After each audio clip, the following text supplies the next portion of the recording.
Hey there everyone, Hamdis here, back again with another Angular video. I would like to tell you, I want to talk about Angular changes that release from version 14 to version 16.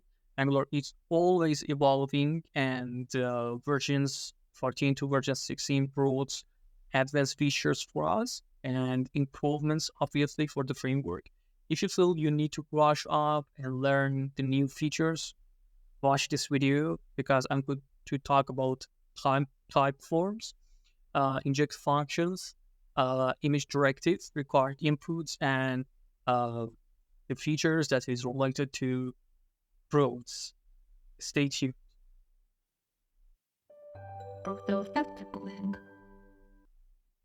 Okay, let's dig into the type form subject. But before defining the type forms, we need to know how the Angular forms are working.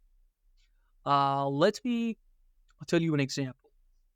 Um, Previously, if you wanted to define a form in Angular, you had to use form group object, right? And in form group object, you obviously define your members.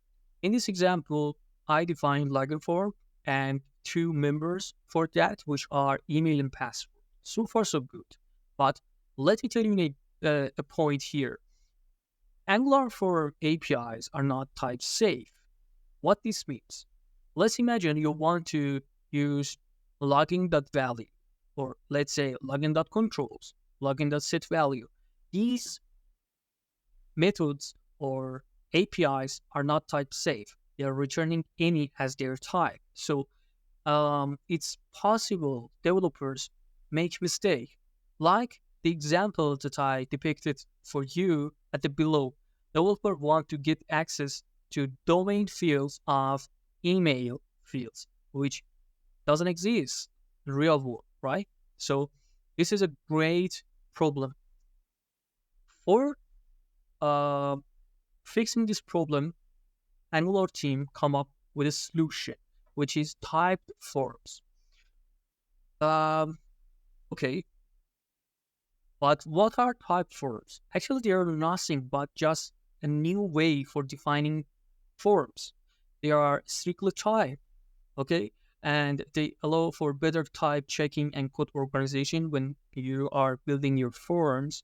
And obviously, this leads us to better developer experience because it provides autocomplete in IDEs and you can check the errors on compile time. Very cool, right? So if you want to use these type forms and your project is before Angular 14, you only need to migrate to upper versions. When you migrate to upper versions and you have traditional forms, your form will be something like this. Angular compiler will change it to untyped form groups.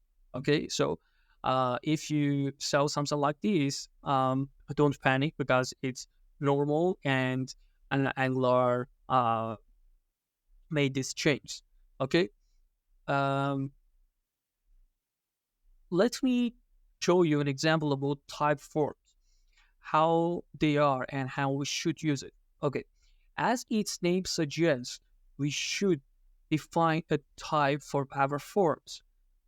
Before defining the form group object, we need to define interface or type. Here is login form, and in the login form interface, as you can see, we define two properties, which are email and password. Each of these properties are form control, and their type explicitly defined. Here, it's a string. You can assign your wishes type. Then, when you want to create your form group object, you can simply pass your form type to the form group object, and everything will be handled by IntelliSense. So this is so cool from my perspective. By the way, there's a point here. Um, Maybe you noticed that I used non-nullable, which is an option for our form control. This is a new feature that introduced by Angular, and if you want to uh, make your fields or let's say property of your form non-nullable, you can simply use this. Okay, next feature is inject function. Inject function is a new way of injecting your dependency. You can simply pass the injection token as parameter to the inject function, and it will returns the value of the injection token to you. It's a replacement for constructor injection. Let me show you an example. Previously, if you wanted to inject a dependency to your, uh, let's say, component, you have to use constructor in your component and inject your dependency. But with inject function, you don't need to constructor, and you can simply pass your dependency to the inject function, and everything will be handled by this function. This will lead us to um, less codes, and it is more cleaner. Okay. The next subject is image directive. Image directive, as its name suggests, it's a directive. Okay, for improving the image loading performance based on the best practices that exist on web. For using this image directive in your code, you only need to import it to your module or standalone component. It's super easy to use this feature in your component. The next cool feature that introduced by Angular is required inputs. Previously, if you wanted to have input in your um, component and make it required, it was so tricky. And you could use some tricks for making your input as a required input. Let's take a look at to the example that I depicted to you here.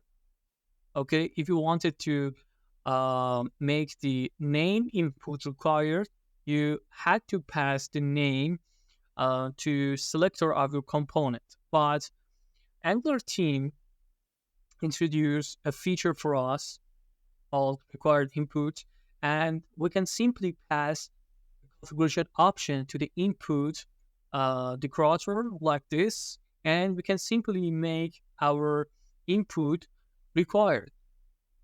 It's so cool. Next cool feature that introduced by Angular team is Automatic Routing Params Mapping.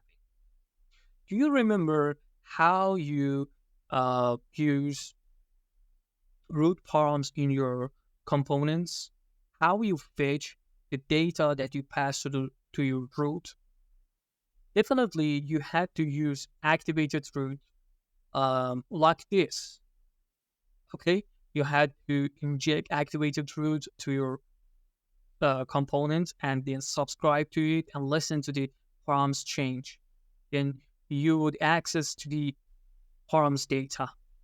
But a new cool feature introduced in Angular, and you can simply fetch your root data like this.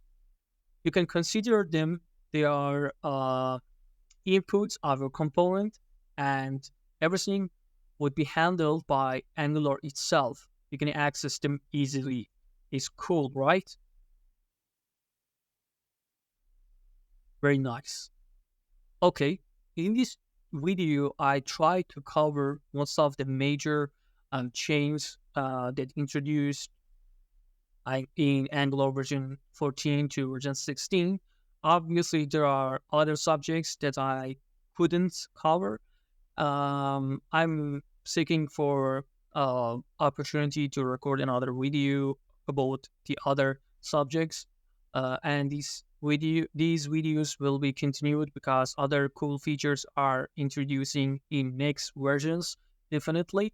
So stay tuned and subscribe to the channel for the upcoming videos.